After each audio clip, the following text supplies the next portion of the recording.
Okay, so this is my response to Dear Natural's Step 1 to Eating Better, Learn to Read Your Body, Healthy Lifestyle video. I just felt that it was very, very important for me to come and make a video response to this because it's something that has impacted my life very recently. I am a new vegetarian, probably about a month or so, and I'm also lactose intolerant, which I've only found out about a month or so. Um, Maybe a month and a half, something somewhere around there. But I just turned 20 not too long ago, and I'm just now starting to learn how to read my body. Um, I started to realize that anytime I consumed milk, I would feel very bloated, and my stomach would hurt, or I just wouldn't feel well at all. And it took me a while to realize what it was. I mean, maybe I'm not lactose intolerant. I'm probably partial lactose intolerant because I can still consume, you know, dairy products like cheese and ice cream and things like that, and I'll be fine. But if I have any, the smallest amount of milk, my stomach like goes into an uproar. It hurts. I'm bloated. I'm gassy and just really, really uncomfortable. Um, I don't exactly remember how or what triggered me to think that I was lactose intolerant. Um, I just started noticing that I was uncomfortable, and more than once it finally hit me that, well, you did have milk today, you know. So I work at a grocery store. I'm a cashier, and I seen a gentleman come by with lactose-free milk one time, Lactaid, and I asked him about it, and he explained to me how it how he drank it because the way milk made him feel, and he explained to me, and I was like, oh wow, that's how I feel when I drink milk.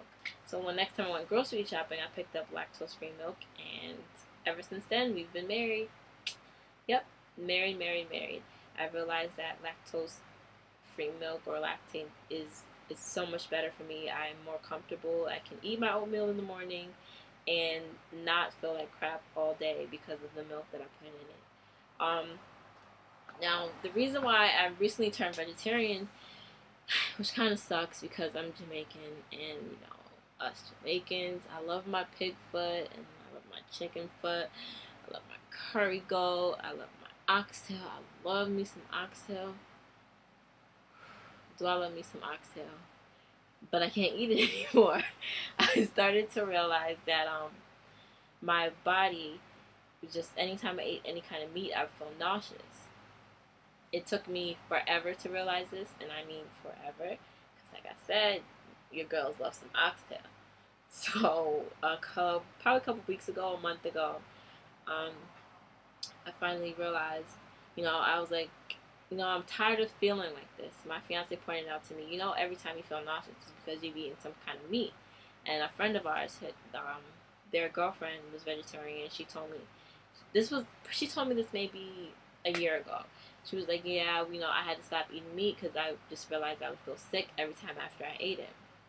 So it took me a year for that to click in my mind because I'm such a fat ass. So I eventually had to stop eating meat, and I woke up one day and said, I'm gonna go vegetarian. But I said, before I go completely vegetarian, let me try poultry. So I had some chicken. My stomach did not like the chicken at all. So then I tried some tuna. I can eat some tuna. I can eat some sushi all day. I can eat all types of seafood. I just can't have any poultry or any meat, which kind of sucks. But I think I've feasted on enough oxtail to last me for a lifetime. So, I'm good. And I actually like it. It's something new. It makes me feel so much better. I'm more health conscious. Not saying because I'm vegetarian or being that person is vegetarian, they're automatically more healthier than the next person, because that's not always the case. Vegetarians, we can eat potato chips, we can eat Hostess cakes, we can eat all that kind of stuff. So it's just, you still have to pick and choose, and I still can eat cheese. So if I wanted, I could smother everything in cheese. I try not to, but it's a hard habit to break because I love me some nacho cheese on my French fries. But we're not talking about that right now. But yeah, it's definitely important to read your body. You just have to, I know it might sound a little weird, and I like the way that Natural proposed it with the, you know, eat healthy for 6 days, and on that seventh day, eat what you want. You know, because that, it gets you to pay attention to what you're putting into your body. Whereas I kind of happened to stumble upon the fact that I wasn't feeling well, and eventually was able to connect the dots. You know, and that it took me a long time, but I feel so much better. I feel so much better, and it's fun to, you know, come up with new recipes and, you know, not eat a bunch of side dishes as a meal. That's a challenge for me because